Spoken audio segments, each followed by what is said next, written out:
مصير قضايا السلاح والإرهاب والبلطجة والتجمهر والبناء وكل القضايا التي كانت تنظر أمام محاكم أمن الدولة طوارئ، وذلك بعد انتهاء حالة الطوارئ. السلام عليكم، أنا علي بدر وده برنامج المستشار. لو أنت أول مرة بتشوف البرنامج عبارة عن معلومة قانونية جديدة بتهم عدد كبير جدا من الناس في المجتمع المصري مع كل حلقة جديدة. إيه هو مصير قضايا السلاح والبناء والتجمهر والبلطجة وكل القضايا اللي من اختصاص محاكم أمن الدولة طوارئ، سواء كانت بتحققها النيابة العامة أو النيابة العسكرية، وذلك بعد انتهاء حالة الطوارئ؟ طيب السؤال ده أنا جاوبته في حلقة قبل كده، اتكلمت عن حالة الطوارئ، لكن جالي كتير برضو بعد الحلقة دي فحبيت إن أنا أعمل له حلقة منفصلة. القضايا زي السلاح والتجمهر والبلطجة والبناء وغيرها من قضايا كتير صدر بيها قرارات من رئيس الجمهورية ورئيس مجلس الوزراء بتنظر قدام محاكم أمن الدولة طوارئ. بعد إلغاء حالة الطوارئ المفروض إن مفيش محاكم أمن دولة طوارئ.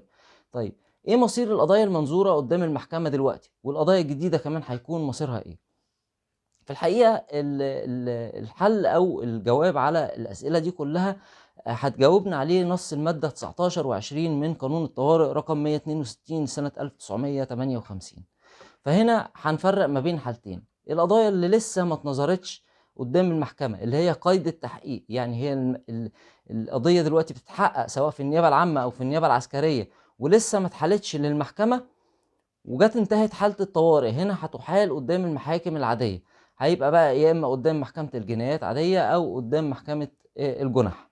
طيب بالنسبة للقضايا اللي تم إحالتها أو منظورة فعلا أمام محاكم أمن الدولة طوارئ وأثناء نظرها انتهت حالة الطوارئ، إيه اللي هيحصل؟ هتظل محاكم أمن الدولة مختصة بنظرها، مش هتحال لمحاكم عادية، هتظل محكمة أمن الدولة مختصة بنظرها إلى أن يصدر فيه الحكم ويتنفذ.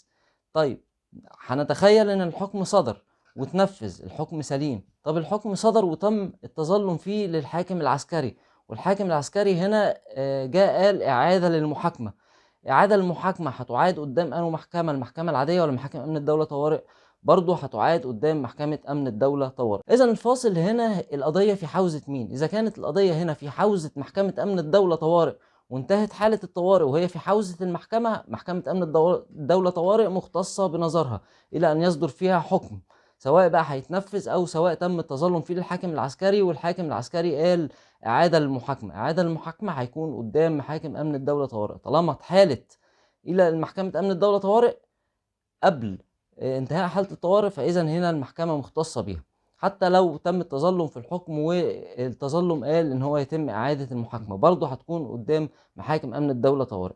أما الجرائم التي لم تحال إلى المحكمة وكانت في حوزة النيابة سواء النيابة العسكرية أو النيابة العامة ولم تحال وانتهت حالة الطوارئ، إذن هنا هتحال أمام المحاكم العادية سواء أمام محاكم الجنح أو محاكم الجناية.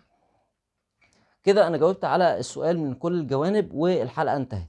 لو عندك أي استفسار اكتب لي في الكومنت أو ابعت لي على رسائل الصفحة. لو عجبك الفيديو اعمل لايك للفيديو وشير عشان غيرك يستفيد، وسبسكرايب للقناة عشان هتستفيد من الفيديوهات الموجودة، والجرس كمان عشان الفيديوهات اللي جاية هتفيدك بإذن الله.